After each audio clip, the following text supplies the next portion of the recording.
Qala wa yusannu tarku syahawati. Disunnahkan seseorang ketika berpuasa untuk meninggalkan hal-hal yang merupakan syahwat yang mubah. Sesuatu yang syahwat yang mubah. Seperti apa itu? Seperti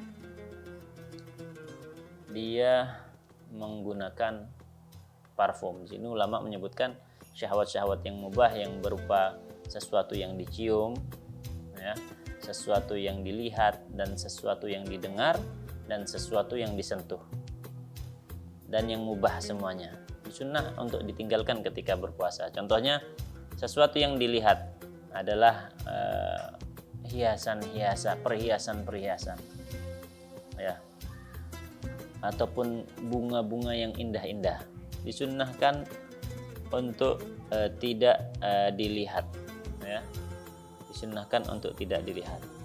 Kemudian sesuatu yang didengar, syahwat yang mubah, sesuatu yang didengar, yaitu mendengarkan kepada lagu, mendengarkan kepada nyanyian-nyanyian yang mubah, maka itu disunnahkan ketika berpuasa untuk ditinggalkan itu. Apalagi sesuatu yang dicium, syahwat yang berkaitan dengan ciuman, indera penciuman, seperti menggunakan parfum, menggunakan dupa, menggunakan membakar kayu gaharu di tengah puasa, hendaknya tidak dilakukan karena itu semua dianggap makruh, ya. Begitu juga hal-hal yang mulai dari dilihat, didengar, kemudian dicium ataupun disentuh, ya. Sesuatu yang disentuh seperti disebutkan oleh ulama adalah ketika seseorang menyentuh bunga, ya, menyentuh bunga, disunnahkan untuk tidak dilakukan itu. Dan ini dimakruhkan selain bagi orang yang memang jualannya hal itu. Orang yang jualan parfum, orang yang jualan gaharu, orang yang jualan bunga, ya, yang mau tidak mau dia harus mencium. Orang yang mau beli, mau tidak mau harus mencium aromanya. Nah, selain mereka yang melakukan transaksi ini, disunahkan untuk ditinggalkan, dimakruhkan untuk dilakukan, ya, mendengar musik, mendengar nyanyian, mencium parfum, membakar dupa, kemudian melihat kepada bunga-bunga yang indah.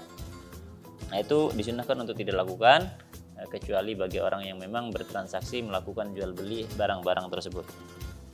Karena puasa itu bukan hanya sekedar menahan hal lapar dan haus, ya, tapi menahan hawa nafsu juga, menahan ke hasrat-hasrat keinginan yang mubah-mubah, itu ditinggalkan selama kita berpuasa.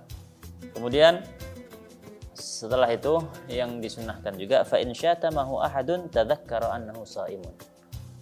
Kalau misalkan dia itu dihina, dimarahi sama orang, maka tadzakkara annahu shaimun, dianjurkan untuk menyebutkan atau mengingat bahwasanya dia itu sedang dalam kondisi berpuasa. Ini tadzakkara katanya ulama bi qalbihi wa bilisanihi. Dengan hatinya dia diingat, dihina orang, dicela orang, dimarahi orang, hendaknya dia ingat dengan hatinya bahwasanya dia dalam keadaan berpuasa. Dan juga kalau perlu dia sebutkan bahwasanya dia puasa, saya ini puasa. Cuma katanya ulama, sekiranya tidak dianggap riya, tidak disangka dia itu riya, ya, cari nama supaya diketahui orang yang ahli ibadah. Nah, ketika itu disunnahkan untuk menyebut, disunnahkan untuk mengingat, ya, menyebut saya puasa.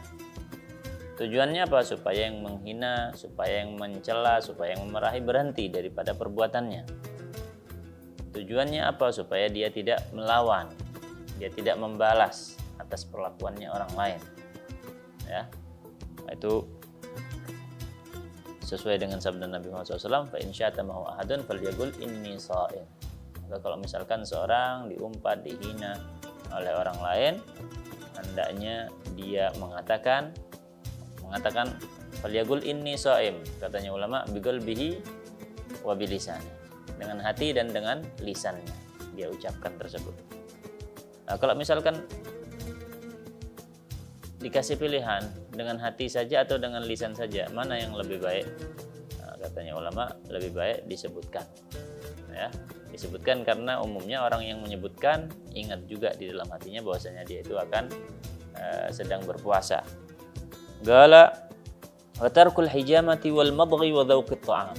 Di antara yang disunnahkan adalah wa tarkul hijamah, meninggalkan hijamah, bekam, canduk ketika berpuasa, ya, karena orang yang canduk umumnya akan lemah badannya, dikhawatirkan dia tidak mampu untuk melanjutkan puasanya, maka ketika itu disunnahkan untuk meninggalkan yang namanya hijamah, canduk ataupun bekam, ya. Kalau misalkan tidak darurat kemudian dia melakukan bekam, hukumnya makruh. Wal madghi, dan juga disunnahkan untuk meninggalkan yang namanya madgh, mengunyah-ngunyah sesuatu, khususnya luban, ada menyan Arab yang kuning-kuning itu, ada namanya luban zakar, itu yang biasanya dibuat mengunyah, ya, itu mempunyai khasiat. Luban itu mempunyai di antara khasiatnya adalah memperkuat daya ingat, dan juga meningkatkan kecerdasan. Ketika puasa disunnahkan untuk tidak mengunyah yang namanya luban itu, atau mengunyah yang lain, misalkan permen karet atau karet, ya kan, atau gel, disunnahkan untuk tidak dikunyah. Apalagi jangan sampai ditelan. Kalau ditelan hukumnya ya haram, hukumnya tidak boleh menelan itu semuanya. Mengunyahnya saja tanpa menelan hukumnya makruh. Disunnahkan untuk tidak mengunyah hal tersebut. Kecuali kadang-kadang seseorang itu tidak dimakruhkan untuk mengunyah barang. Kadang-kadang disunnahkan, tidak dimakruhkan untuk mengunyah barang ketika berpuasa, yaitu ketika dia ingin mendulang, ingin memberi makan bayi yang sekiranya makanan tersebut harus didulang dulu supaya halus, harus dikunyah dulu supaya halus. Bagi yang ingin mendulang, ingin yang memberikan makan kepada bayi tersebut, mengunyah hukumnya tidak makruh karena ada kebutuhan untuk hal tersebut. Wa dzauqit ta'am, disunnahkan juga untuk meninggalkan yang namanya dzauqit ta'am, mencicipi makanan, merasakan manis atau asin atau pedas atau masam atau kecut. Hanya merasakan, hanya diletakkan di lidah saja. Sebab indera perasa hanya di lidah, bukan di perut. Kalau sampai masuk bendanya ke dalam perut, maka batal puasanya. Nah, di sini hanya merasakan saja, meletakkan makanan atau minuman di lidah saja. Kemudian nanti dibuang. Ainnya tersebut, bendanya dibuang. Kalau ditelan ya batal, hukumnya haram. Jadi disunnahkan untuk tidak merasakan, mencicipi makanan. Ya. Baik.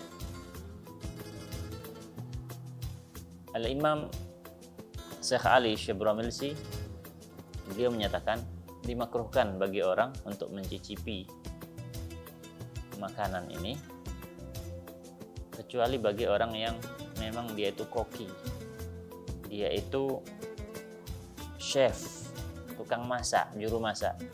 Kalau tidak dicicipi bisa rusak rasanya, bisa kacau nanti rasanya. Dia butuh untuk hal tersebut. Katanya Syekh Ali Syibramilsi, bagi dia yang tugasnya untuk mengolah makanan ini tidak makruh. Gala wal qublati, juga disunnahkan untuk meninggalkan yang namanya ciuman. Seorang suami disunnahkan untuk tidak mencium istrinya, walaupun ciuman tersebut tidak dengan syahwat, ya, hanya ciuman kasih sayang saja, disunnahkan untuk tidak dilakukan. ya. Adapun ciuman yang bisa menggerakkan syahwatnya dia, bisa menggerakkan gairahnya dia, maka ciuman tersebut hukumnya makruh. Kalau misalkan sampai takut keluar sperma dengan ciuman tersebut, maka ciuman itu menjadi haram hukumnya. Gala wa tahrumu in khasyiya minhal inzal, dan ciuman tersebut hukumnya bisa menjadi haram jika dia takut karena ciuman tadi bisa sampai keluar sperma. Gala wa yukrahu siwaku ba'da zawal. Insyaallah kita akan lanjutkan kajian fikih Ramadan pada episode yang akan datang. Hakadha minni wal 'afwu minkum. Wassalamualaikum warahmatullahi taala wabarakatuh.